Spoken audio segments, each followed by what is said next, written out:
Buongiorno, ben ritrovati la prima edizione dei nostri telegiornali. Buona domenica a tutti voi telespettatori di Antenna 3. Riapriamo allora il nostro telegiornale con la cronaca perché la conferma è arrivata dall'autopsia, la conferma di cosa potesse aver ucciso Sergiu Tarna, il 25enne moldavo trovato cadavere l'ultimo giorno dell'anno a Mira in un campo. Ebbene, è arrivata la conferma che a ucciderlo è stato un colpo di pistola alla tempia. Le indagini che continuano per arrivare ai responsabili, molto probabilmente più di uno, dell'omicidio di Mira.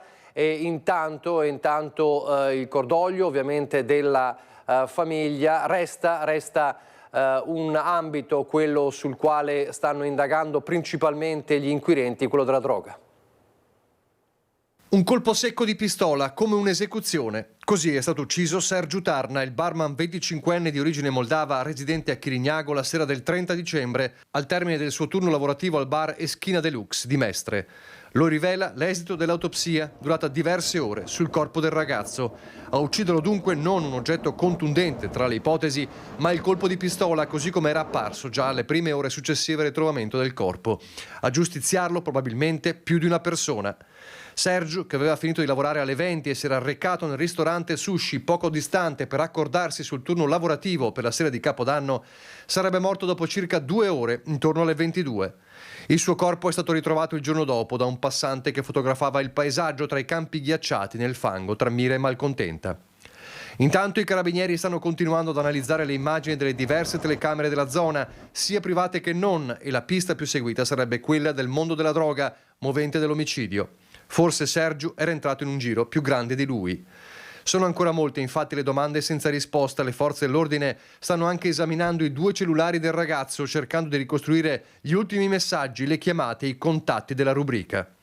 Disperata la mamma Anastasia, che ha manifestato il suo dolore anche attraverso le sue pagine social, mentre gli amici hanno organizzato una colletta per il funerale, la cui data non è ancora stata fissata. Dall'omicidio di Mira all'attacco degli Stati Uniti in Venezuela, che ha sconvolto e sta sconvolgendo anche l'ordine internazionale. Insomma, la politica internazionale sarà uno dei temi di cui parleremo con il nostro ospite politico fra poco, nella pagina della seconda parte della prima edizione. Ma c'è ovviamente anche l'apprensione non solo per la comunità veneta che si trova in Venezuela, anche per Alberto Trentini, che si trova detenuto in carcere da più di 400 giorni. Ovviamente il rischio qual è? Quello di rappresaglie del regime che è stato attaccato. Allora rivediamo il servizio di Lorenzo Maier di ieri e poi ci ricollegheremo proprio con lui per capire se ci sono ultime novità.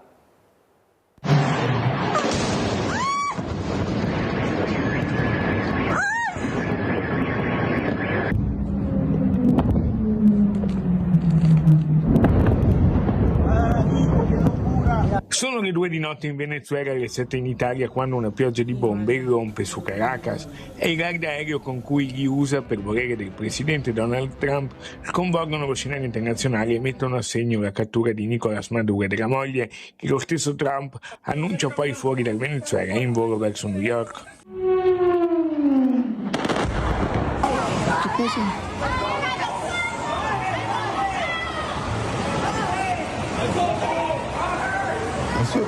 In Venezuela risiede la terza comunità italiana dell'America Latina, con circa 160.000 nostri connazionali residenti, tra i quali molti veneti, e anche il cooperante veneziano Alberto Trentini, da oltre un anno purtroppo prigioniero nel carcere di El Rodeo, senza alcuna accusa formale. Così al telefono l'ambasciatore italiano in Venezuela, il veronese Giovanni Umberto De Vito. La situazione a Caracas è molto fluida e volatile. La nostra raccomandazione in questo momento è ai nostri connazionali di restare nelle rispettive abitazioni e di non uscire per strada. Ovviamente la nostra priorità assoluta è l'incolumità e la sicurezza dei connazionali. Trentini intanto resta in carcere come tutti gli altri prigionieri politici, ma la situazione è in evoluzione. Il vicepremier Antonio Tajani, ministro agli esteri, ha garantito la massima attenzione per i nostri connazionali e al lavoro con tutta la Farnesina. Anche il presidente del Veneto Alberto Stefani ha parlato al telefono con il ministro Tajani e ha espresso l'auspicio che al più presto Alberto possa ricongiungersi con la sua famiglia e la sua terra. Lo aspettiamo, ha detto, in silenzio, mamma Armanda, operoso silenzio e preghiera. Per gridare insieme liberate Alberto Trentini, perché noi attendiamo solo quella telefonata, la telefonata della liberazione. A ciascuno di noi spetta fare qualcosa. Quello che ci auguriamo noi è appunto che Alberto Trentini torni al più presto a casa in Italia, quindi qui a Venezia, al più presto possibile. Allora, le speranze, le ore di attesa ci riportano da Lorenzo Maier, che è in collegamento telefonico con noi per capire se ci sono ulteriori sviluppi per quanto riguarda Alberto Trentini. Lorenzo, buongiorno, buona domenica. Buongiorno Nicola, a te i nostri telespettatori e buona domenica a tutti voi. È una situazione ancora di attesa, novità grosse, dico subito, diciamo subito, non ce ne sono, però posso dare alcuni aggiornamenti, posso riferirvi di alcuni aggiornamenti.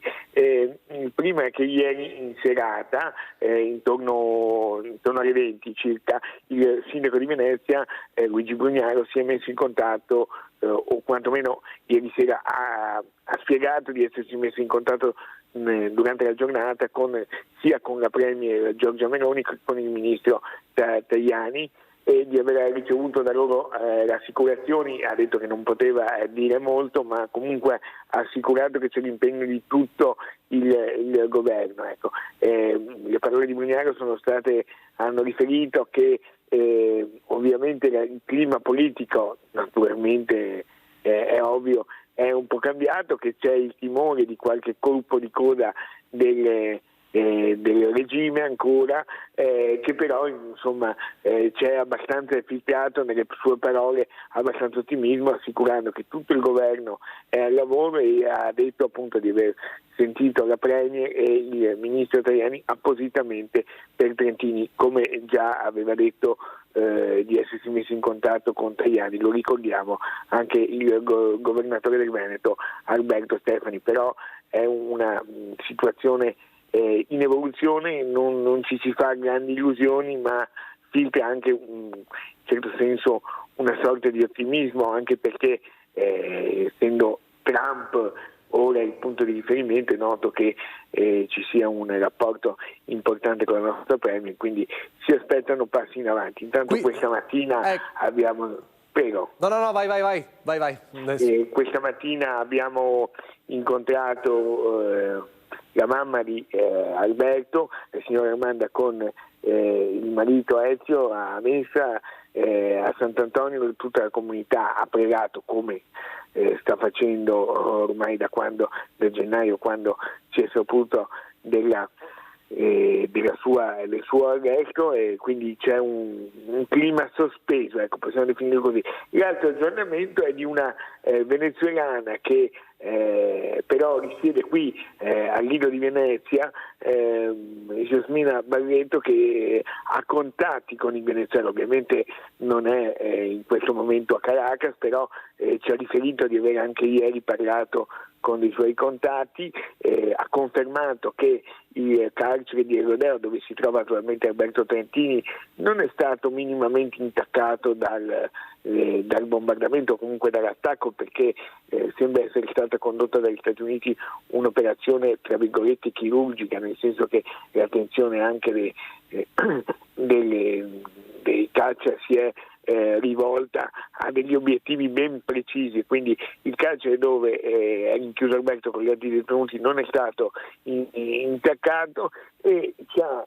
riferito di aver, non ieri ma nei giorni scorsi, ha avuto dei contatti con delle persone che hanno avuto modo in maniera chiamiamo così un po' clandestina, di incontrare alcuni parenti che sono stati arrestati per essere contro il regime, ha riferito che questi contatti gli hanno detto di aver visto Alberto ovviamente provato ma combattivo, molto dimagrito, e anche, e questa noi che lo seguiamo da tempo è stata una cosa un po' inedita, almeno per me, ci ha riferito di queste torture bianche, si chiamano così, che verrebbero fatte ai detenuti con la luce di notte e anche con minacce, che però per fortuna per ora non si sono mai tradotte in qualcosa di più, però queste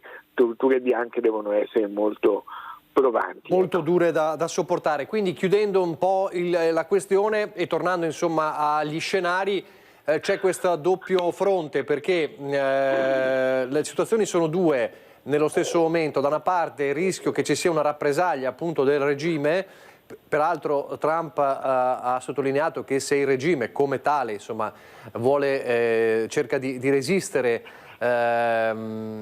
ci sarà un altro eventuale attacco, quindi non ha escluso questa possibilità. Da una parte il rischio di rappresaglie, però dall'altra un fronte che potrebbe invece portare paradossalmente proprio alla sospirata liberazione, ovviamente con tutti i se del caso.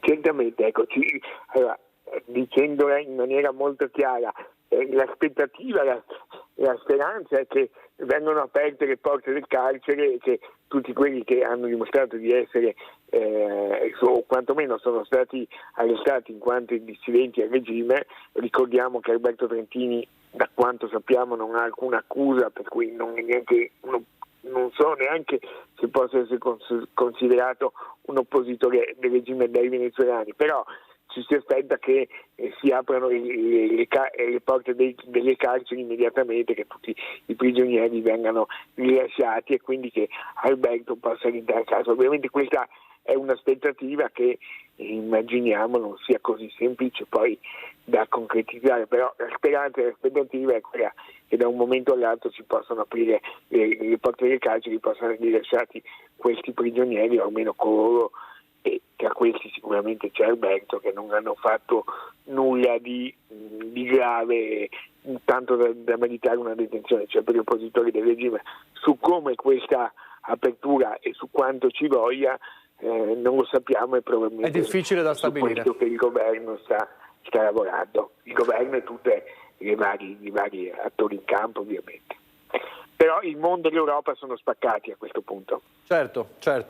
Grazie Lorenzo Maier, chiaramente poi se ci sono altri aggiornamenti ci risentiremo. Grazie davvero e buon lavoro. Noi invece restiamo diciamo negli esteri, però con i riflessi nel nostro Veneto e in Italia, perché dalla Venezuela ritorniamo in Svizzera, ritorniamo ovviamente alla strage di Crans-Montana del Capodanno, la strage dei ragazzi. L'ultimo aggiornamento purtroppo è che l'ambasciatore italiano ha annunciato che è stata identificata la quarta vittima italiana, e sono tutti ragazzi di 16 anni, dopo Achille Barosi, Giovanni Tamburi ed Emanuele Galeppini, identificata anche Chiara Costanza, quindi 4 le vittime italiane. Nel frattempo a Belluno si cerca ancora di capire come prosegue il decorso delle ferite di Alessandra Galli De Min, la 54enne bellunese, presidente dell'Associazione Bellunese del Mondo a Ginevra, che vive e lavora a Ginevra da 20 anni, che è ancora ferita, ovviamente ancora in ospedale, è ancora in sedazione profonda. C'è ovviamente un decorso complicato, anche se la donna è fuori pericolo. Il marito è lì, l'ha raggiunta dopo un viaggio d'affari a Sharm el Sheikh, l'ha raggiunta a Ginevra nel Canton Vallese, ma spera, ha detto all'Associazione Bellunese del Mondo a Belluno, di poterla riportare a Ginevra il prima possibile.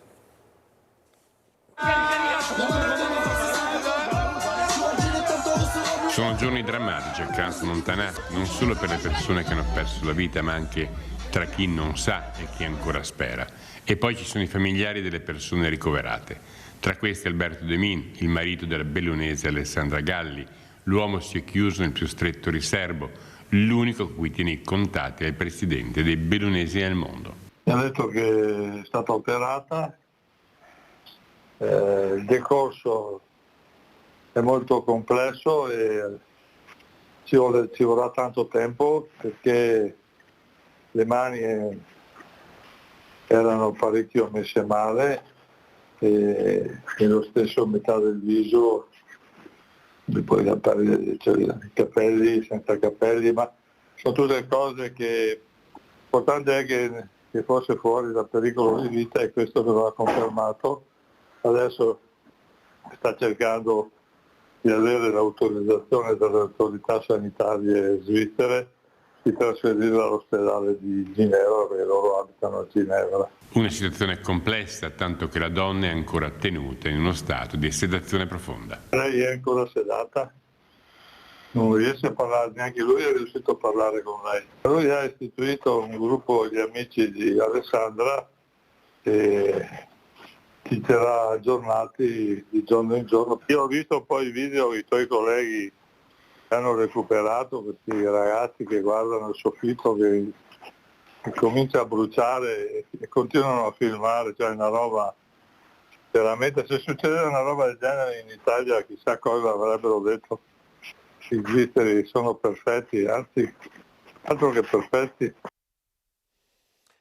La tragedia di Cran Montanà ancora con l'alert rientrato, era l'alert scattato a livello nazionale nei 12 centri grandi ustionati che interessava in Veneto anche Padova e Verona. Il professor Bassetto dice eravamo pronti per l'emergenza.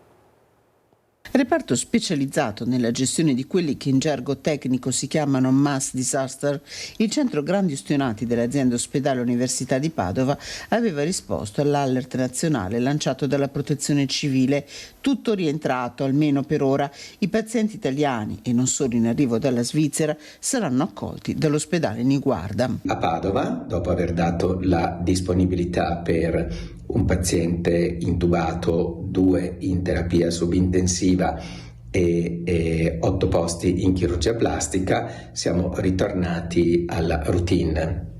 Questi giovani che sono trasferiti in questo momento hanno bisogno ovviamente di continuare la cura delle grandi ustioni.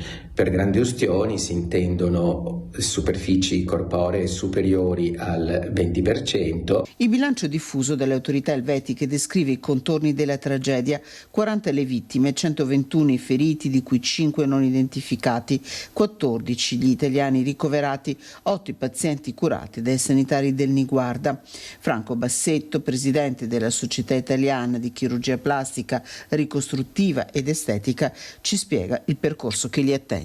Questi pazienti progressivamente vengono estubati e progressivamente vengono curati dal chirurgo plastico, che procede prima di tutto con la rimozione dei tessuti necrotici. Quasi tutti questi riportano ustioni di terzo grado, quindi il grado più grave, in cui tutta la cute è bruciata.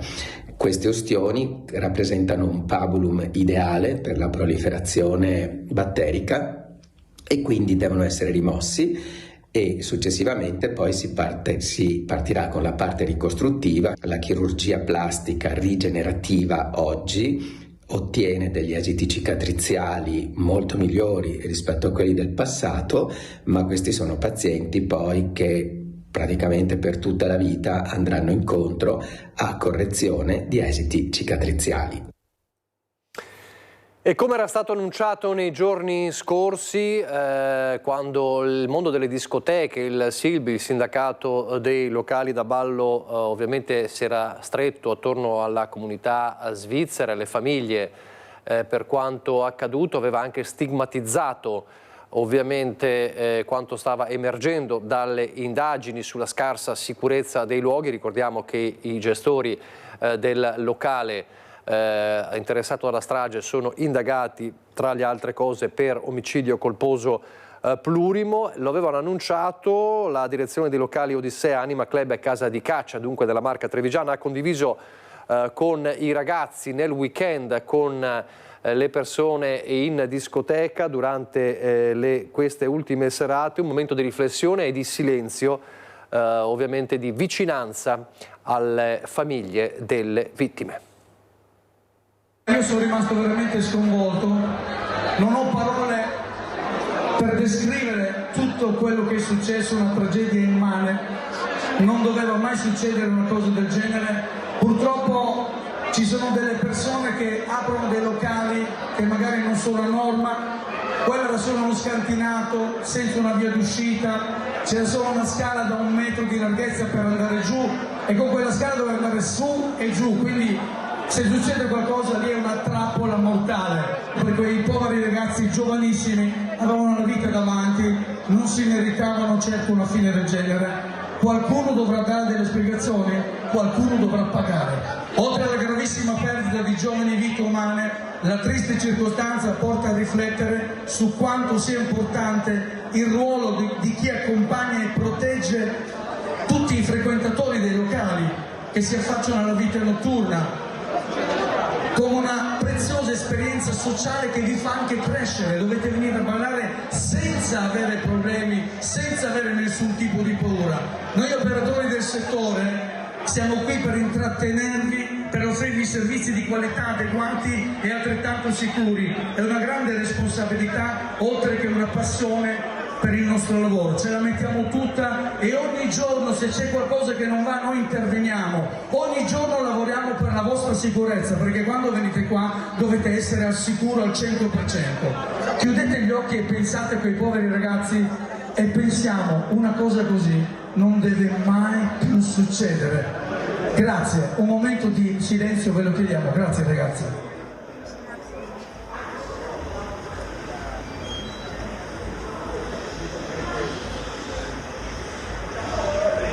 Io lo so che in questo momento è dura, però io farei un applauso forte.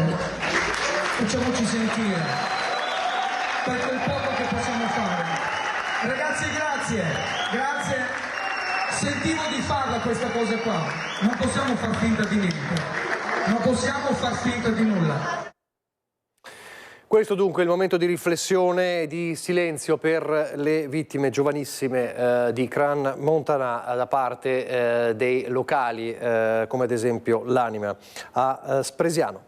Adesso invece parliamo di razzie, di spaccate e andiamo a Treviso, torniamo a Treviso, un capoluogo che ha vissuto un mese da incubo da fine novembre fino al primo giorno dell'anno, spaccate in centro e in periferia, nel mirino bar, ma anche bar locali, ma anche attività commerciali, e allora è una mappa delle spaccate che porta a un appello da parte delle categorie. Sicuramente bisogna implementare tutta una situazione, un coordinamento legato alla sicurezza della città, dei centri urbani, ma anche delle piazze e della periferia. Fine novembre, inizio gennaio, un mese di fuoco per il commercio trevigiano, e non parliamo delle spese natalizie, ma della serie di spaccate a bar, centri estetici e saloni di parrucchiere del capoluogo. 7 i colpi tra tentati e messi a segno, l'ultimo a Capodanno in via San Nicolò, tanto che dalle associazioni di categoria arriva non solo la solidarietà alle vittime, ma anche la determinazione a compiere azioni concrete per interrompere questa escalation. Iniziata la notte tra il 27 e il 28 novembre alla pasticceria Casellato di piazza San Vito. 2 notti dopo i malviventi hanno colpito al bar Ninfea di San Giuseppe. I 3 sospettati, fermati di lì a poche ore, sono stati solamente denunciati e lasciati a piede libero. La notte di Natale nel mirino il barbershop di Viale della Repubblica, dove i ladri non sono però riusciti a entrare. Colpo riuscito nelle stesse ore invece all'hair designer di via Pindaro a Santabona e al centro estetico Slian di via Quercia sulla Castellana. Tra Natale e Santo Stefano spaccate in 2 bar, la caffetteria Luzzatti lungo l'omonimo viale e il bar Romeo e la Panna accanto alla chiesa di Santa Maria del Rovere, con il locale costretto a rimanere chiuso per il furto del registratore di cassa. Ultima vetrata ad essere sfondata la mattina di Capodanno, quella del salone Illumina di via San Nicolò. Siamo tutti molto più in allerta, sono tutti commercianti che stanno cominciando anche a implementare il sistema di allarmi antifurto, cosa che farò sicuramente anch'io per non avere il terrore di svegliarmi al mattino con altre segnalazioni di scattato allarme.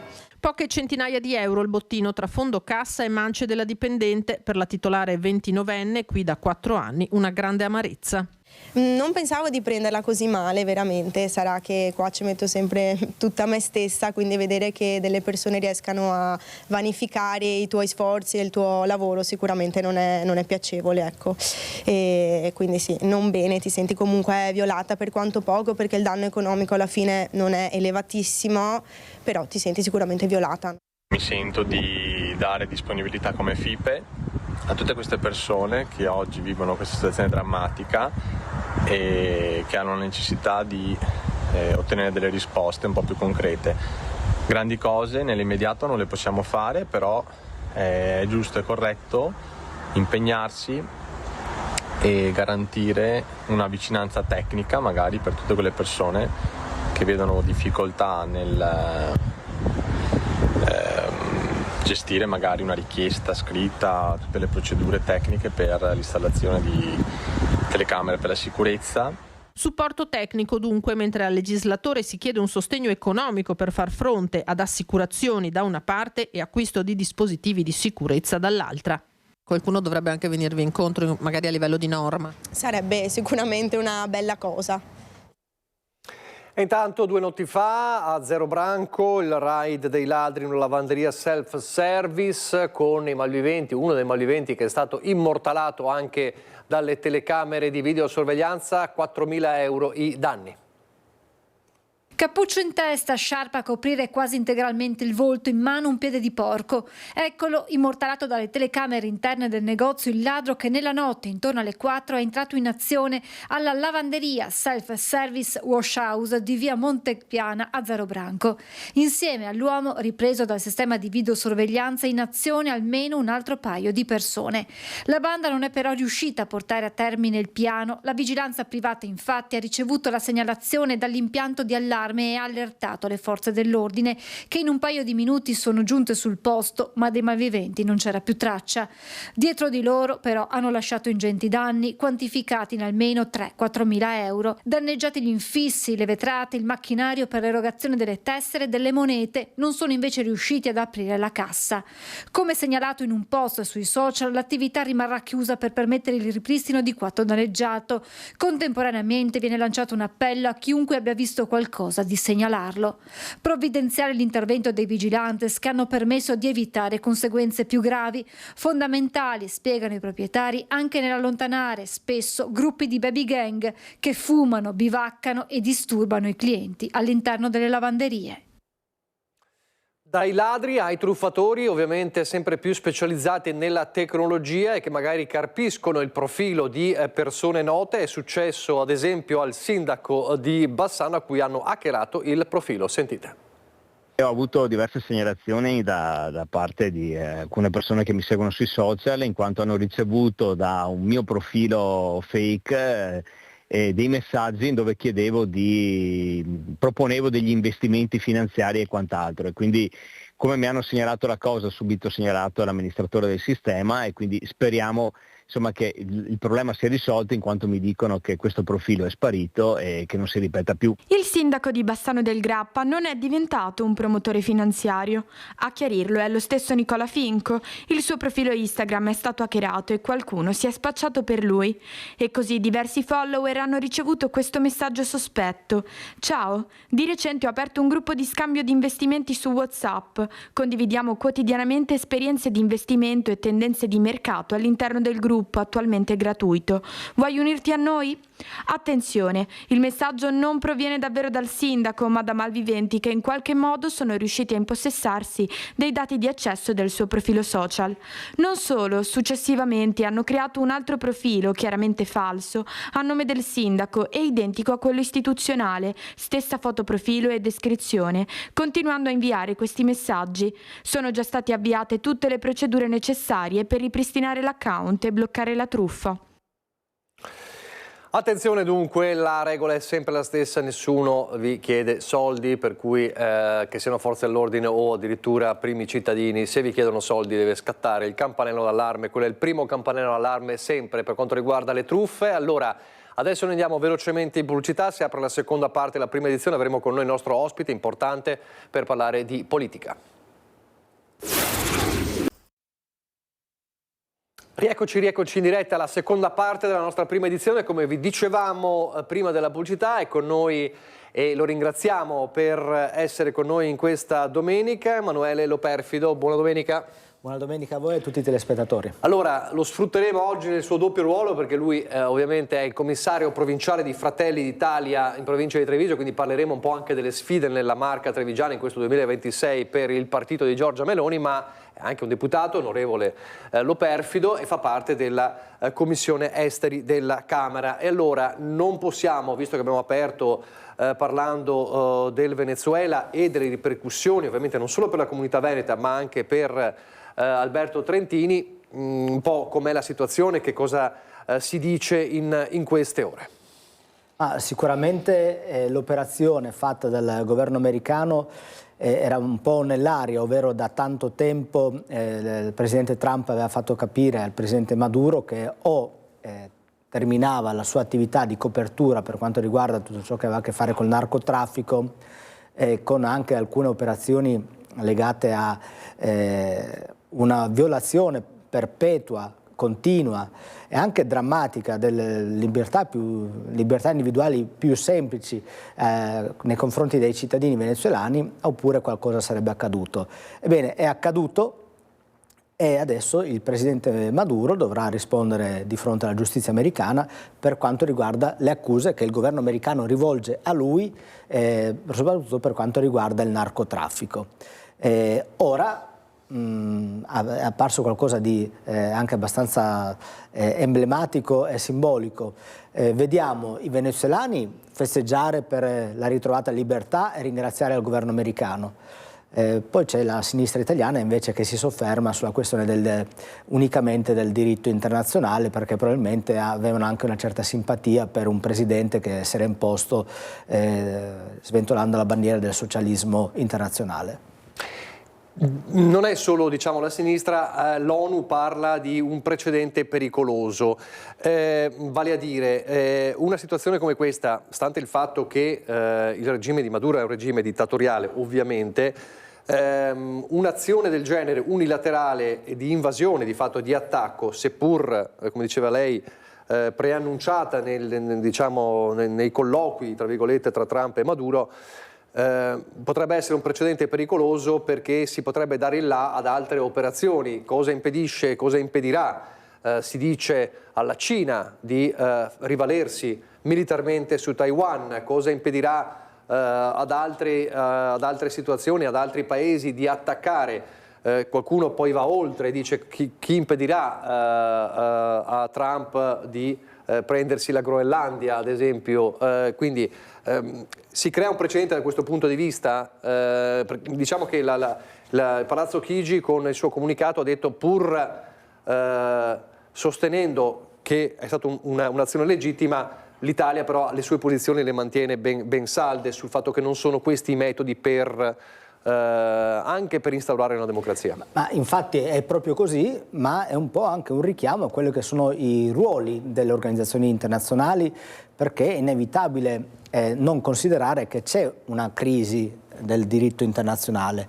Lo abbiamo visto in diverse occasioni, quindi può anche essere occasione di riformare in modo tale che le organizzazioni internazionali, le Nazioni Unite, possono essere più incisive. In questo momento di tensioni internazionali vediamo che difficilmente si è stati in grado di dare delle soluzioni, se non grazie all'intervento dei singoli stati. Se pensiamo alla soluzione di Gaza, è dovuto intervenire il presidente Trump per arrivare ad una tregua. Per quanto riguarda il diritto internazionale, la Russia ha già di per sé invaso l'Ucraina per cercare di impossessarsi del Donbass, per arrivare alla centrale nucleare di Zaporizhzhia, per riprendersi la Crimea. Eppure non si è visto manifestare in piazza la sinistra italiana contro la Russia, come sta facendo in questo momento contro gli Stati Uniti d'America. Quindi cerchiamo di essere coerenti, sì, il diritto internazionale deve essere la guida per fare in modo che ci possa essere un equilibrio mondiale. Chiaro che gli Stati Uniti d'America da sempre hanno cercato di tutelare il proprio cortile di casa. Non è quella la strada auspicabile, però insomma oggi c'è un paese finalmente libero. Ma lo vediamo anche, lo possiamo vedere anche rispetto a quella grandissima comunità di veneti, io sono del Friuli Venezia Giulia, di friulani, di italiani in Venezuela.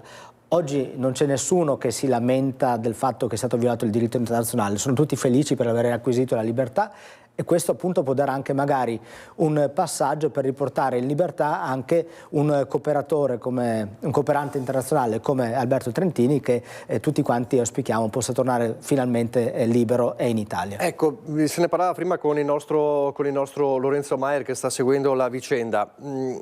Potrebbe essere, non dico automatico, ma quasi, perché se vengono liberati, diciamo, i prigionieri politici o presunti tali del regime, se cade il regime potrebbe essere davvero una soluzione a breve quella per Trentini. Che cosa si dice alla Commissione Esteri? Sicuramente sì, teniamo conto che non poteva esserci un'interlocuzione governo con governo nel momento in cui il governo Maduro non era riconosciuto a livello internazionale, perché a proposito di diritto internazionale, le elezioni del governo Maduro, che portarono alla vittoria del governo Maduro, non sono mai state riconosciute come libere elezioni che hanno potuto dare un risultato.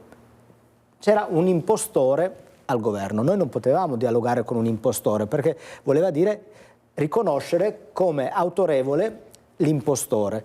Ora invece che l'impostore non c'è più, si può parlare con chi guiderà questa transizione verso la democrazia del Venezuela, per dire che tra le priorità del governo italiano c'è quello del poter portare in libertà un detenuto per motivi politici, come pare essere Alberto Trentini, e quindi è una delle priorità della Farnesina. Altre due cose che poi chiudiamo sulla questione. Quanto c'entra però, e qua bisogna essere anche franchi, il petrolio?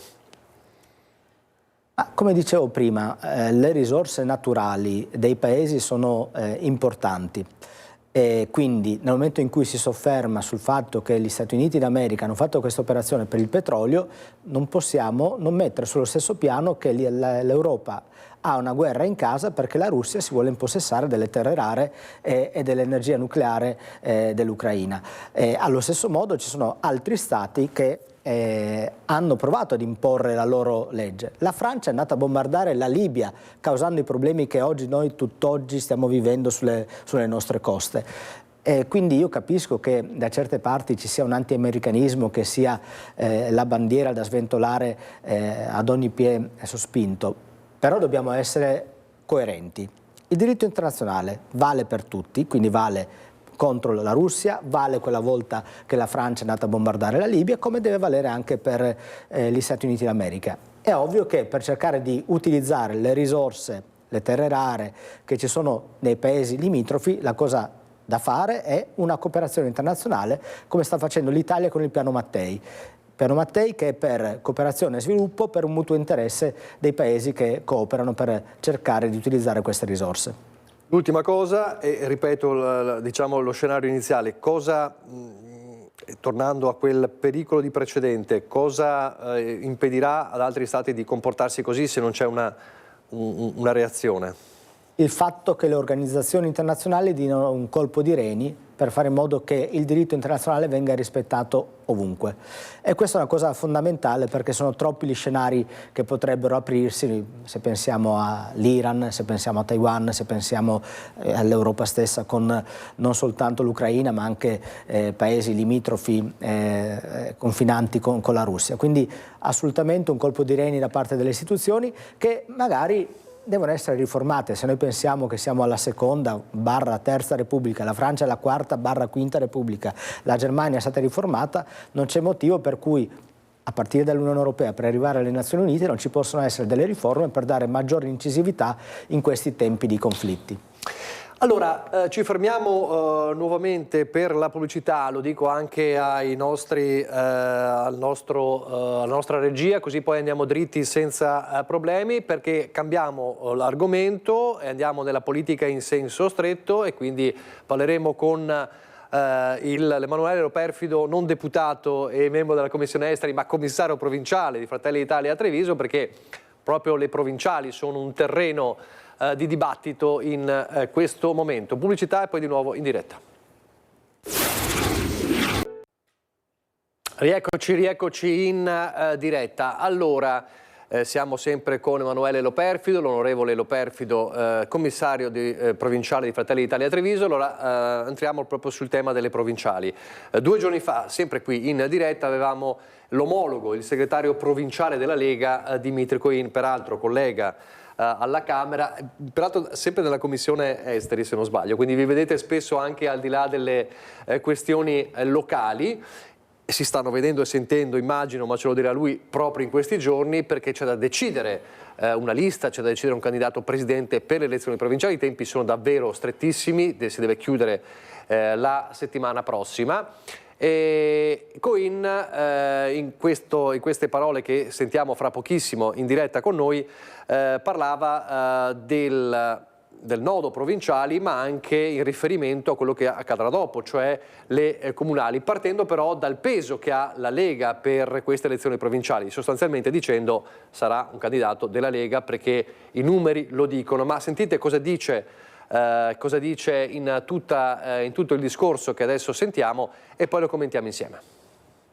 Qua si vota, noi abbiamo 40 sindaci, tra cui la maggior parte dei sindaci di comuni importanti, perché Treviso, Castelfranco, Montebelluna, Oderzo, cioè comuni importanti, insomma in capo alla Lega sono tanti, e quindi i pesi dei singoli consiglieri si fanno sentire, perché ogni consigliere, il voto di ogni consigliere vale in funzione della fascia di abitanti nella quale è collocato quel comune. Per cui un consigliere comunale di Treviso vale come tutto un consiglio comunale di un comune piccolo. Quindi è chiaro che i numeri... È quasi scontato, no? No, non è scontato, perché il lavoro che stiamo tentando di fare come Lega è quello di mantenere comunque compatto il centrodestra. Potrebbe esserci il rischio di qualche colpo di scena di Fratelli d'Italia se viene, diciamo, deciso che sarà candidato della Lega un sindaco leghista? Potrebbe esserci qualche colpo di scena che Fratelli d'Italia facciamo una lista per conto nostro? Si potrebbe arrivare anche a questo? Potrebbe anche essere, tutto può essere. Io auspico che questo non sia, tutto può essere, come potrebbe anche essere che magari una volta raggiunto l'accordo ci sia qualche comunque sindaco o consigliere che faccia quello che vuole, o che resti a casa o che vada a votare chissà per chi. Cioè, nel segreto dell'urna poi tutto può succedere, però siccome la politica non finisce con le elezioni del Presidente della provincia di Treviso, ma poi ci sono scadenze importanti, poi ci sono le elezioni politiche che arriveranno, ci sono comuni che vanno al voto, sì, credo che non convenga a nessuno, insomma. Gli accordi, come abbiamo detto all'epoca delle elezioni regionali, dopo il risultato che la Lega ha ottenuto, gli accordi sono fatti per essere rispettati. E sono stati rispettati nella composizione della giunta regionale, e questo vuol dire che la Lega la parola data la mantiene. Dopo le provinciali ci sono le amministrative. Vanno al voto diversi comuni. In provincia di Treviso gli occhi sono ovviamente puntati su Castelfranco. È un dopo Marcon anche in questo caso, no? Sì. Anche lì cosa dice, insomma, cioè continuità? Beh, io credo di sì, nel senso che figure che possono portare avanti l'amministrazione di Castelfranco la Lega ne ha più di una, e quindi... Fratelli d'Italia potrebbe dire anche noi abbiamo i nostri... si discuterà, discuteremo. È chiaro che se si interrompe il ragionamento alle politiche, alle provinciali, allora liberi tutti. Allora, se si interrompe il discorso del provinciale, allora liberi tutti. Allora, questo messaggio così in punta di penna, ma neanche tanto in punta di penna del segretario Coin, era sostanzialmente questo. I numeri dicono Lega per il presidente della provincia. Su Castelfranco la Lega dice sarà una continuità, deve essere una continuità. Alla domanda se Fratelli d'Italia può legittimamente portare il suo candidato, ne discuteremo, ma se si interrompono i discorsi con le provinciali, liberi tutti, quindi ognuno per conto suo. Allora, partiamo da qui, dopo parliamo anche di Castelfranco. Intanto, quando e se si arriverà alla quadra tra voi e la Lega per il Presidente della provincia? Per il candidato Presidente. Ovviamente. Innanzitutto la compattezza del centrodestra è un obiettivo comune, non è un obiettivo soltanto di un partito, e credo che Fratelli d'Italia l'abbia dimostrato benissimo proprio a queste elezioni regionali. Non è per una questione aritmetica di numeri che si dice il candidato deve essere di questo partito piuttosto che di quell'altro, ma si cerca di individuare la figura più adatta che possa consentire al centrodestra di vincere, governare o amministrare. Il passo indietro fatto, nonostante i numeri, sul candidato presidente di regione deve far capire quanto forte sia la volontà di Fratelli d'Italia di valutare l'insieme delle cose. Questa cosa ovviamente deve valere per le provinciali, deve valere anche per le amministrative. Per quanto riguarda le provinciali, la continuità di una casella che fino a questo momento è stata gestita dalla Lega, ovviamente all'interno di un contesto di un centrodestra che deve rimanere unito per una volontà che parte da Giorgia Meloni e passa per i coordinatori regionali, arriva anche ai coordinatori provinciali, compreso il sottoscritto e il collega Coin, con il quale abbiamo un'ulteriore esperienza comune che è l'essere parte del gruppo d'amicizia Italia-Serbia. Facciamo diverse missioni che possono essere di beneficio per le nostre aziende nel commercio internazionale tra Italia e Serbia. L'obiettivo è condiviso, una compattezza, quindi alla Lega chiederemo quale sarà la persona che loro hanno intenzione di candidare, perché va bene avere una condivisione ideale, però abbiamo piacere di condividere, credo che valga anche per gli alleati di Forza Italia, il fatto che sia un nome effettivamente condivisibile, non il fatto che sia un nome chiunque esso sia da parte dell'alleato, e su questo credo che non ci siano problemi, tant'è che le interlocuzioni tra il sottoscritto e i segretari provinciali vanno avanti. Questo nome, senza che ci dica qual è ovviamente, c'è già o c'è ancora quella famosa rosa di 4 nomi? Noi abbiamo visto quella famosa rosa di 4 nomi, è chiaro che hanno un peso diverso ognuno di esse, quindi cercheremo di convergere su quello che può essere il nome più rappresentativo del centrodestra, dove si governa assieme, dove magari c'è già un'esperienza amministrativa e dove ci può essere un percorso di condivisione, dove se Fratelli d'Italia non ha il Presidente della provincia magari può avere altri ruoli importanti che possono dare quella visibilità necessaria che fa capire come Fratelli d'Italia possa avere operatività anche all'interno della provincia, quindi magari ruoli di prestigio all'interno di quello che può essere l'amministrazione provinciale. Stante il fatto che comunque un nome, uno o più nomi ce l'avete anche voi. Perché si è parlato in questi giorni spesso di Davide Bortolato, non so se è l'unico dei nomi ad esempio, però insomma avete anche voi il vostro nome, quindi la sintesi si arriva mostrando i due, arrivando a 2 nomi e poi si fa sintesi su quei 2. Fratelli d'Italia ha dimostrato, vincendo diverse elezioni amministrative in provincia di Treviso, di avere ottime persone in grado di poter affrontare qualsiasi sfida.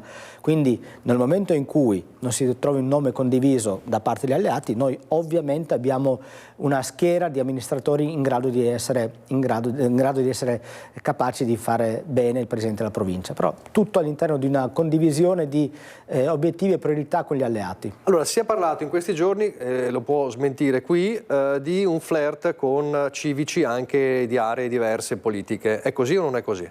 Guardi, potrei far vedere il mio telefonino dove le uniche persone che ho contattato sono il segretario provinciale di Forza Italia e il segretario provinciale della Lega, con i quali stiamo appunto ragionando. Se poi ci sono interlocuzioni, può essere normale che siano interlocuzioni di carattere informale, ma le linee le decidono le segreterie.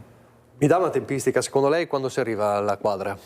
Io credo che entro il fine settimana si debba individuare la figura ideale, proprio perché poi c'è tutta la questione delle firme da raccogliere. Ma credo che entro breve le prossime interlocuzioni, a causa delle feste non è che si poteva stare sul pezzo ogni secondo, ma nei prossimi giorni, entro il fine settimana, sicuramente arriveremo ad un punto. E c'è una remota possibilità che si vada separati o è impossibile? Dipende, dice lei. Ma, ripeto, noi siamo la priorità è mantenere unito il centrodestra. chiaro che non a qualsiasi costo, quindi basta condividere persone che sono in grado di tenere unito il centrodestra. E comunque, e chiudiamo, quello che diceva all'inizio, il ragionamento sui pesi e sui numeri vale fino a un certo punto, perché Fratelli d'Italia ha dimostrato a suo tempo che non ha tenuto conto di quello per la scelta del candidato presidente della regione. Soprattutto perché poi, a maggior ragione nelle amministrative, le elezioni le vince la persona. Come nei piccoli comuni vince l'individuo piuttosto che lo schieramento politico, all'interno delle elezioni amministrative la coalizione vince se c'è un valido candidato e non è detto per forza che il valido candidato l'abbia il partito che abbia più voti numerici. Le dimostrazioni le abbiamo viste dappertutto, anche in provincia di Treviso. Allora, al di là delle provinciali, gli ultimi minuti, e poi la ringrazio per essere stato con noi. Facciamo uno sguardo sul 2026 ad ampio raggio. La Fratelli d'Italia che ha numeri importanti nella giunta, così come da accordo, cresce, ha avuto questa battuta tra virgolette d'arresto nelle regionali rispetto alle previsioni, però rispetto comunque a quelle che erano state le europee e alle politiche, ma è un partito insomma importante, un partito di peso. Dove va Fratelli d'Italia nel 2026 in Veneto e nella Marca trevigiana? Innanzitutto è un partito che rispetto alle ultime regionali ha raddoppiato il numero di presenti e seppur dal punto di vista, come dire, politico possa essere più roboante il fatto di essere assessore o meno, devo dire che l'eletto della provincia di Treviso, ovvero Claudio Borgia, è capogruppo di un gruppo regionale che può vantare 9 consiglieri regionali più 5 assessori. E siccome in regione si fa politica, il capogruppo indirizza la linea politica del suo gruppo e quindi anche della maggioranza. E sono certo che l'esperienza politica di Claudio Borgia sarà tale per cui Fratelli d'Italia sarà in grado di segnare il territorio con le politiche sociali della destra, con le politiche legate al territorio, alla sicurezza, allo sviluppo delle piccole imprese, attenzione alla sanità, al sociale, indipendentemente dal fatto che ci sia un assessore, ma proprio per il fatto che è in grado di coordinare al meglio questi 9 consiglieri regionali più 5 assessori. Per quanto riguarda la Marca e le elezioni amministrative, colgo con favore quanto detto da parte del segretario provinciale della Lega Coin, quando dice noi vogliamo mantenere uniti il centrodestra, nel momento in cui si porta a casa la provincia siamo disposti a fare altre valutazioni ed è quindi con questa apertura fatta da parte del segretario provinciale della Lega che guardiamo con fiducia al fatto di poter avere anche dei candidati di Fratelli d'Italia a partire dal primo comune per importanza che va al voto alle prossime elezioni amministrative, proprio perché Fratelli d'Italia ha dimostrato di avere Giorgia Meloni, parlamentari, coordinatori regionali e tantissimi amministratori che sono stati in grado di fare bene il proprio ruolo di amministratori con apprezzamento da parte dell'elettorato, da parte dei cittadini e quindi abbiamo persone in grado di poter affrontare qualsiasi sfida a partire dal prossimo comune più grande che va al voto. E cioè Castelfranco? E cioè Castelfranco. Quindi il percorso è questo, insomma le partite restano aperte, però bisogna prima chiudere quella delle provinciali. Ma nel momento in cui si chiude con una composizione di equilibri, credo che appunto si debba guardare proprio ad un quadro d'insieme.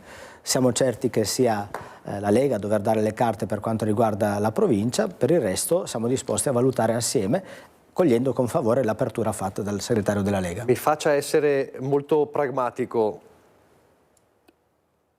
anche se è un linguaggio che a voi non piace. La suspense. Anche se a voi non piace come linguaggio, perché va bene.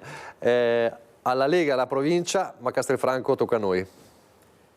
Alla Lega la provincia, sul tavolo delle amministrative, Fratelli d'Italia ha i suoi validi candidati e ovviamente per quanto riguarda i comuni più grandi probabilmente non ci si fermerà soltanto ad una interlocuzione a livello di singoli circoli comunali, ma ci sarà una discussione a livello provinciale. Noi siamo pronti a proporre i nostri migliori amministratori proprio perché ci teniamo a far vedere che anche nei comuni più grandi anche Fratelli d'Italia è in grado di dire la propria. L'ultima cosa che le chiedo, qual è e torniamo alla politica in senso lato e non in senso stretto, il tema fondamentale di quest'anno, di questo 2026 per il Veneto e per la Marca? Ma io credo che la cosa più importante sarà sfruttare l'opportunità che l'autorevolezza internazionale che il governo Meloni sta riportando all'Italia, sta donando all'Italia, possa consentire un ulteriore passo in avanti rispetto a quella predisposizione naturale che hanno gli imprenditori trevigiani e veneti per cogliere le sfide internazionali. L'allargamento dell'Unione Europea nei Balcani, il fatto che il nord-est sarà con il porto di Trieste, il porto del corridoio IMEC, tutte opportunità commerciali che possono derivare da questa diplomazia internazionale che porta un beneficio a livello imprenditoriale. E quindi il governo Meloni si è contraddistinto per sciogliere quell'acci e lacciuoli che tante volte avevano bloccato le nostre imprese. Le nostre imprese sono coloro le quali generano ricchezza, occupazione e quindi anche sviluppo economico. L'abbiamo ben capito, dopo 3 anni di governo Meloni abbiamo fatto 4 finanziarie che consentono alle aziende di poter assumere e investire in tecnologia.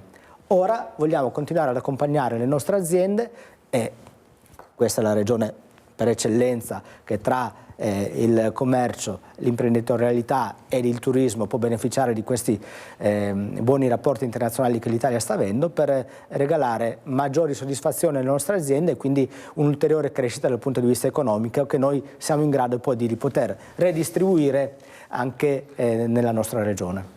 Ed è una sfida molto importante quella economica e della crescita, anche in virtù di quanto ha analizzato la CGIA di Mestre ieri in una sua analisi sulla crescita del 2026, con un Veneto che però nelle previsioni per la crescita del PIL viene superato ad esempio dall'Emilia Romagna. Allora vediamo il servizio, intanto io ringrazio l'onorevole Loperfido per essere stato con noi e buona domenica, buon proseguimento di giornata. Beato lei che può continuare la giornata mentre andiamo avanti. Grazie a voi, sicuramente ne avrà da fare, insomma, anche a livello politico. E noi vediamo il servizio di Filippo Fois proprio sulle previsioni del PIL della CGIA di Mestre. Nel 2026 l'Emilia-Romagna scalzerà il Veneto dal primo posto in classifica e diventerà la nuova locomotiva economica del paese. È la previsione dell'ufficio studi della CGIA di Mestre. Alla tenuta del settore meccanico, delle auto di lusso e delle biotecnologie, l'Emilia-Romagna aggiunge un mercato del lavoro solido, investimenti pubblici mirati e strategie per l'innovazione e le esportazioni che hanno creato uno sviluppo che potrebbe consolidarsi anche negli anni a venire. Al netto del periodo del Covid, da più di un ventennio, il Veneto ha invece una crescita inferiore alle regioni più avanzate d'Europa. È evidente che la fine degli investimenti per le Olimpiadi Milano-Cortina e la scadenza dell'utilizzo delle risorse del PNRR prevista per la prossima estate avranno un impatto rilevante sulla nostra economia. Ma al di là di queste particolari circostanze, il Veneto, come del resto tutto il Paese, continua a manifestare difficoltà nel consolidare una crescita strutturale, prospettando così un ulteriore anno di stagnazione economica che auspichiamo possa essere l'ultimo. Nel 2026 una lieve ripresa delle esportazioni e la stabilità dei consumi delle famiglie e della pubblica amministrazione permetteranno al PIL del Veneto di crescere dello 0,64% rispetto all'anno scorso, un risultato che lo fa scivolare al 10° posto tra le regioni italiane.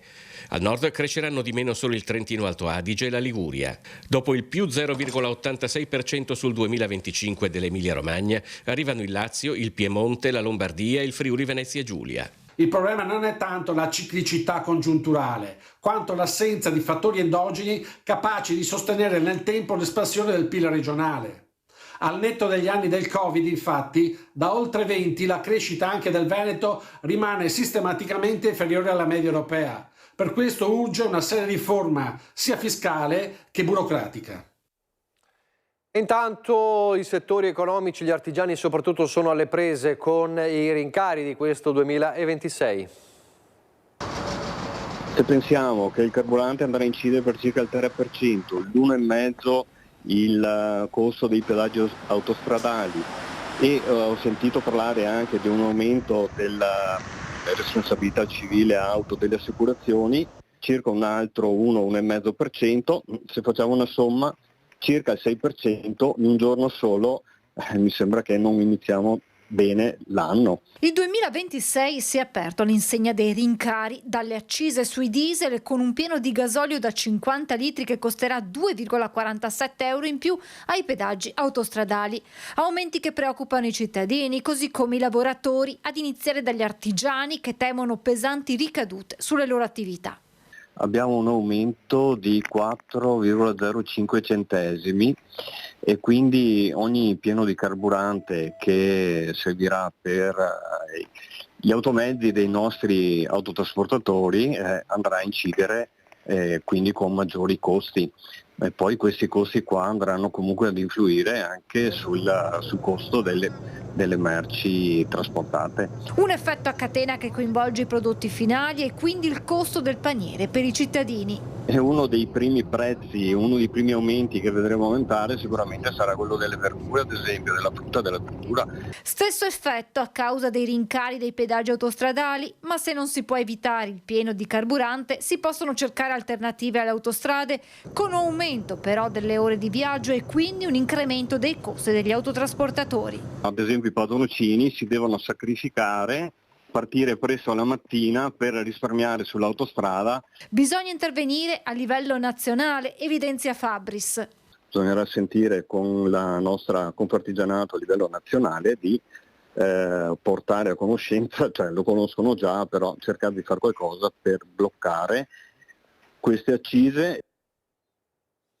E poi ci sono le attività storiche che chiudono, l'abbiamo raccontato proprio in questi giorni di fine 2025 e inizio 2026, che chiudono dopo decenni anche perché non si trova un ricambio generazionale come per lo storico negozio Segantin Zambon di Città Giardino al Lido di Venezia.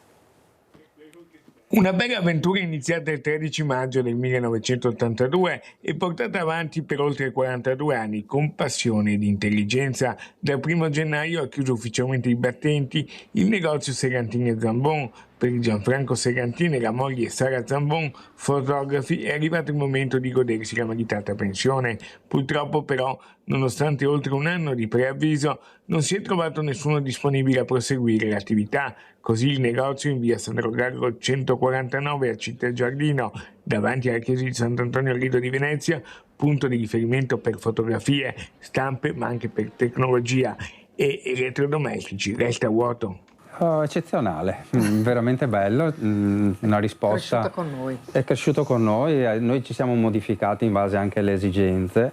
Abbiamo avuto la fortuna di avere tante licenze dentro, per cui certe volte passavamo più verso la fotografia, altre volte verso più orologi, elettrodomestici, eccetera, però è stato molto bello perché anche in questi giorni stiamo ricevendo tantissimi messaggi di auguri, eccetera, per cui è stata una bellissima esperienza. Anche i nostri figli la ricordano per esempio i concorsi che facevamo natalizi con i disegni di Natale fuori dalle vetrine che hanno richiamato tanti bambini che adesso saranno grandi. Tutti, i bambini del Lido.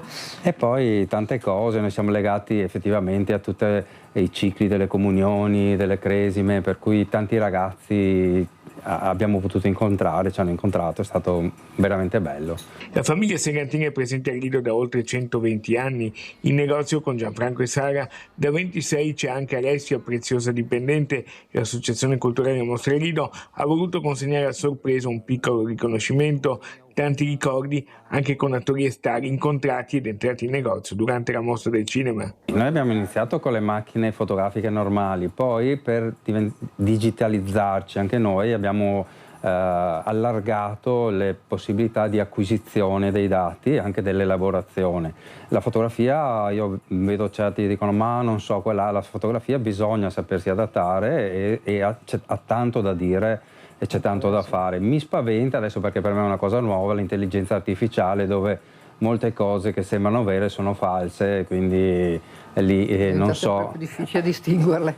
Non so che futuro ci sarà in questo senso, però la fotografia di un certo tipo ha molto spazio e ne avrà sempre. A Paolo Villaggio, per esempio, che si è comportato proprio davvero Paolo Villaggio nel comprare delle cose, parlava mi di questo, eccetera, è una cosa simpaticissima, sì.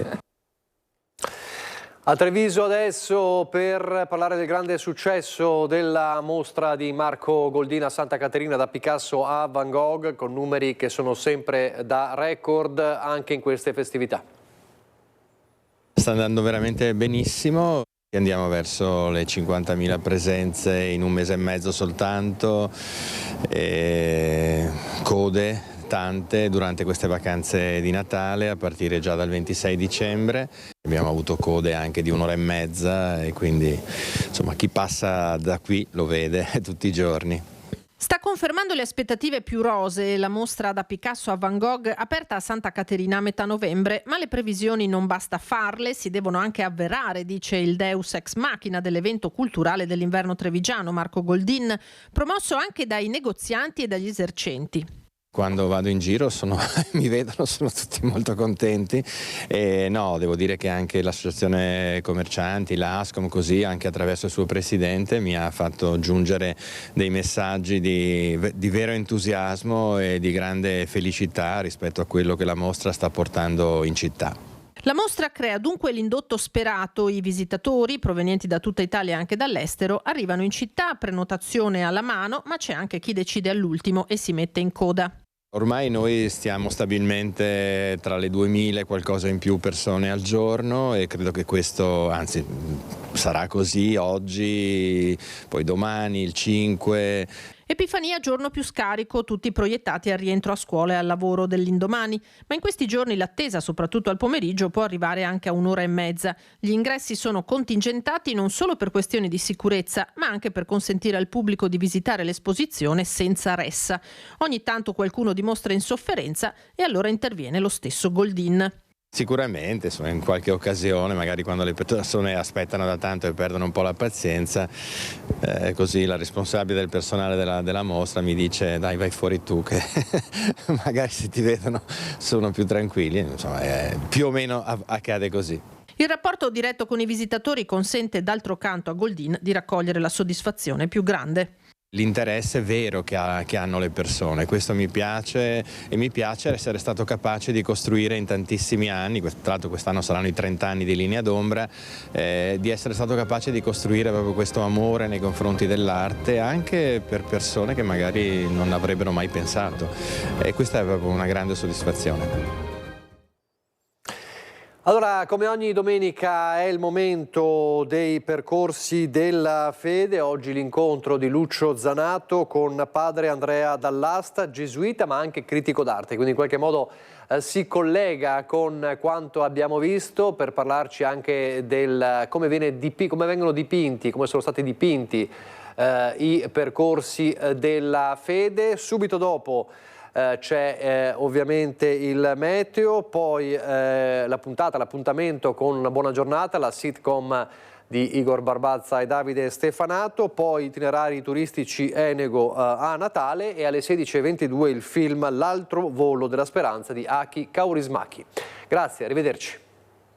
Bentornati a una nuova puntata di Percorsi di vita e di fede, oggi con noi padre Andrea Dall'Asta. Buongiorno a tutti e a tutte. Allora, intanto cominciamo con il percorso di vita di padre Andrea Dall'Asta. Chi è, da dove viene e soprattutto dove va? Io sono padre Andrea Dall'Asta, vivo nella comunità dei Gesuiti di San Fedele di Milano. Il mio percorso, ho 65 anni, e sono nato a Parma. Ho avuto una educazione molto tradizionale all'interno di una famiglia cristiana che mi ha dato i primi fondamenti della fede e che ho potuto approfondire nel mio percorso durante il liceo, in modo particolare durante l'università, quando frequentavo la Federazione Universitaria Cattolici Italiani. Poi è arrivato il momento, dopo aver terminato gli studi di architettura a Firenze, di dover scegliere tra servizio militare e obiezione di coscienza. E ho scelto di fare l'obiettore e ho prestato servizio civile all'interno di una comunità terapeutica. Un'esperienza molto bella, molto forte, la comunità di Marore, di Don Luigi Valentini, che mi ha profondamente segnato. Era una comunità in cui vivevano alcune persone senza fissa dimora, altri colpiti da HIV. Che anni parliamo? Di che anni parliamo? Parliamo degli anni '80. Quindi anche anni di piombo? Sì, gli anni di piombo, anni particolarmente complessi, ma estremamente vitali, molto diversi dagli anni che stiamo vivendo in questo momento, che sento molto più abitati e attraversati da una certa indifferenza. Erano anni in cui si vivevano forti conflittualità, ma al tempo stesso si sperimentava una grande energia. Ci si confrontava in maniera talvolta anche violenta, ma sempre nel desiderio di partecipare a un bene comune.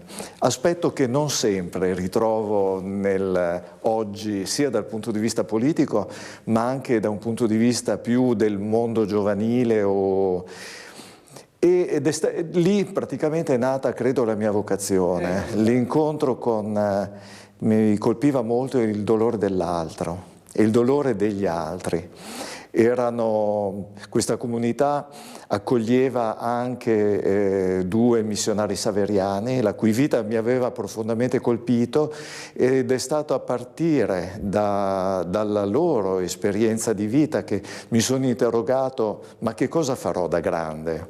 Farò l'architetto, mi sposerò, oppure ci sono altre scelte? Ed è lì che è iniziata la mia riflessione.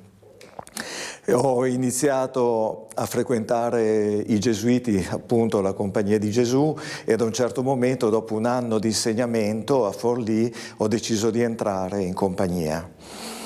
Scelta forte, è iniziato, almeno per me, è iniziato tutto il percorso che generalmente si fa all'interno della compagnia, quindi gli studi di filosofia e di teologia.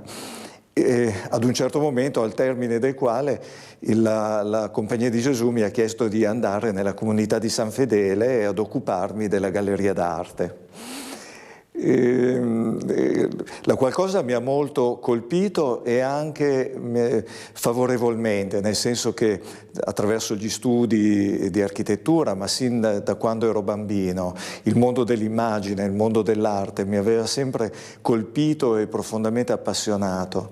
Mi ricordo da bambino, all'età di 5-6 anni, quando sfogliavo le enciclopedie o i libri di arte che trovavo in casa, ero rimasto sempre affascinato da questo mondo fatto di forme e di colori, e mi dicevano che cosa rappresentano, perché e perché mi affascinano così tanto.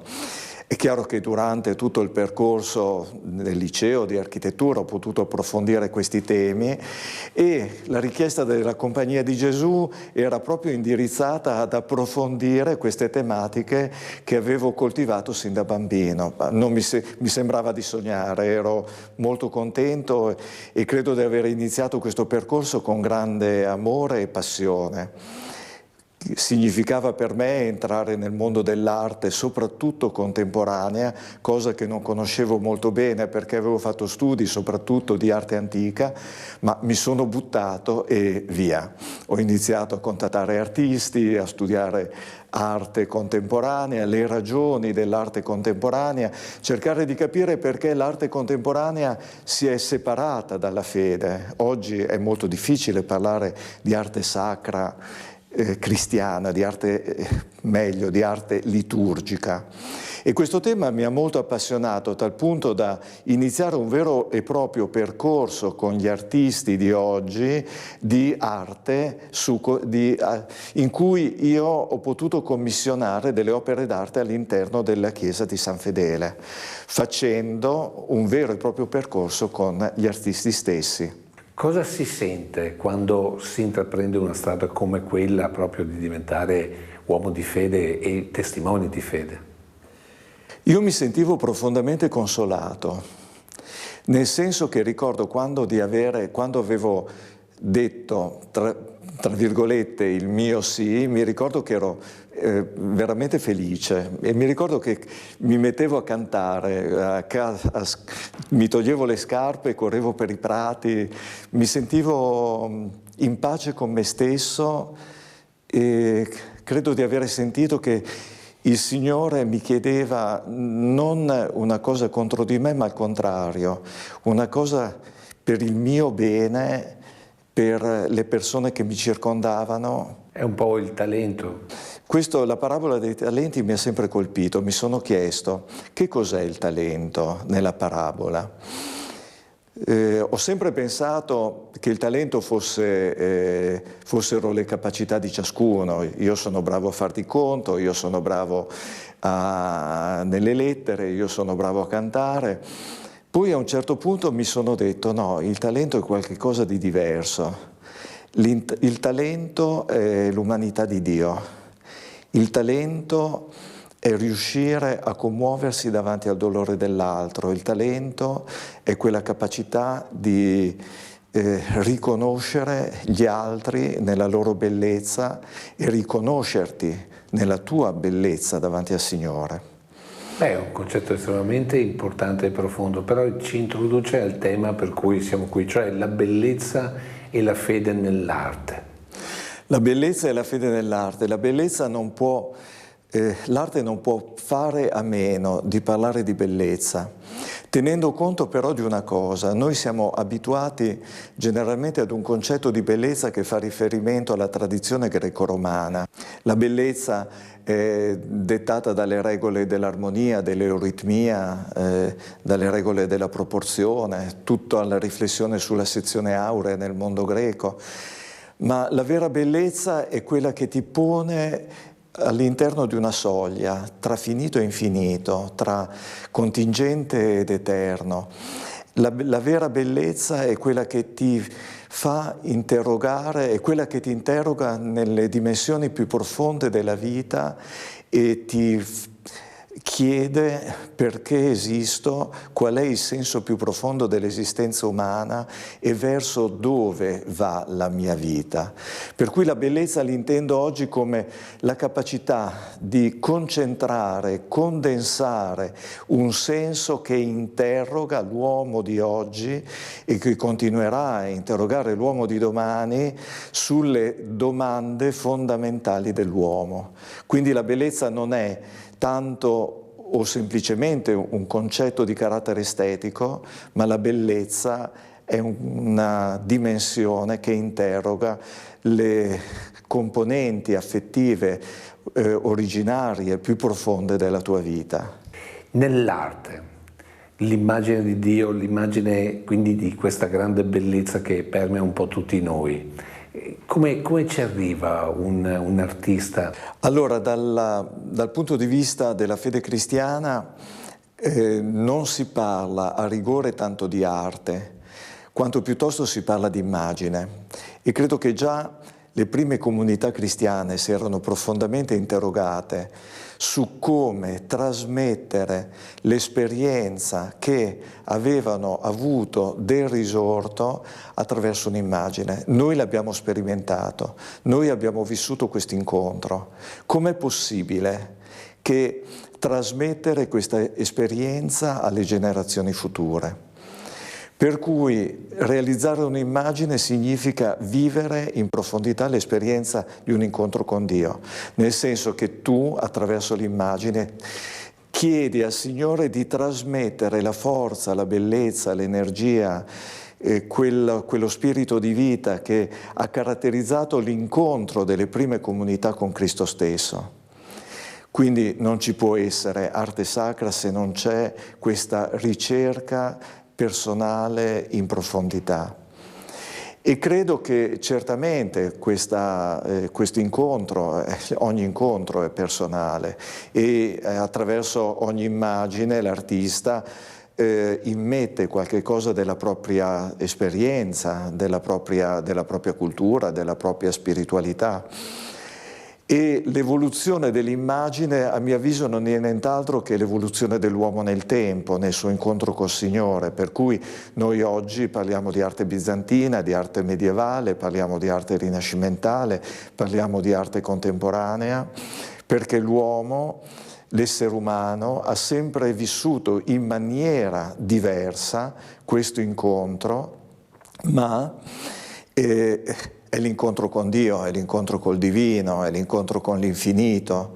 Sarà questo incontro sarà vissuto, sarà messo in scena, rappresentato in maniera diversa, ma il contenuto più profondo resta il medesimo. Ed è per questo che oggi il messaggio, per esempio, di un Caravaggio è un messaggio eterno, così come il messaggio delle icone bizantine è eterno, così come il messaggio di, non so, di tantissimi altri artisti, di un Beato Angelico, è eterno, perché ti accorgi che si tratta di persone che hanno vissuto in profondità l'incontro con Dio e sono riusciti a rappresentarlo attraverso le forme e i colori. Mi sono sempre chiesto come una persona come Leonardo da Vinci, che invece ha sempre cercato al centro l'uomo, riuscisse però a rappresentare questo momento di fede, perché ci sono delle immagini che lui ha creato decisamente molto molto elevate. Allora, nella materialità forse dell'uomo c'è in fondo la ricerca della spiritualità? Assolutamente,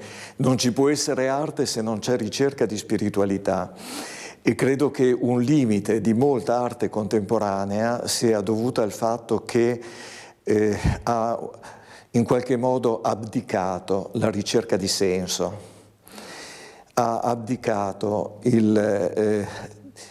l'interrogazione sulle domande fondamentali dell'uomo. Artisti come Leonardo da Vinci o credo più ancora Michelangelo e Buonarroti siano stati animati da una profonda ricerca personale ed esistenziale, in modo particolare Michelangelo. Che cosa vuol dire rappresentare Dio? Rappresentare Dio significa mettere in scena il proprio incontro con il Signore e chiedere al Signore che quell'immagine possa parlare al maggior numero di persone come testimonianza di questo incontro. Mi viene in mente, parlando di Milano, l'Ultima Cena. A me colpisce l'Ultima Cena di Leonardo perché è il momento in cui Cristo appena pronunciato o sta pronunciando "uno di voi mi tradirà", e la cosa che colpisce è il fatto che gli apostoli, più che essere preoccupati di interrogarsi "sarò io? Sono io la persona che tradirà la persona che ho profondamente amato e che sto seguendo come rabbi", più che essere preoccupati per il Signore, sono preoccupati per se stessi. E questo credo che sia una profonda riflessione che fa Leonardo sul senso, su come l'uomo vive il rapporto con il Signore.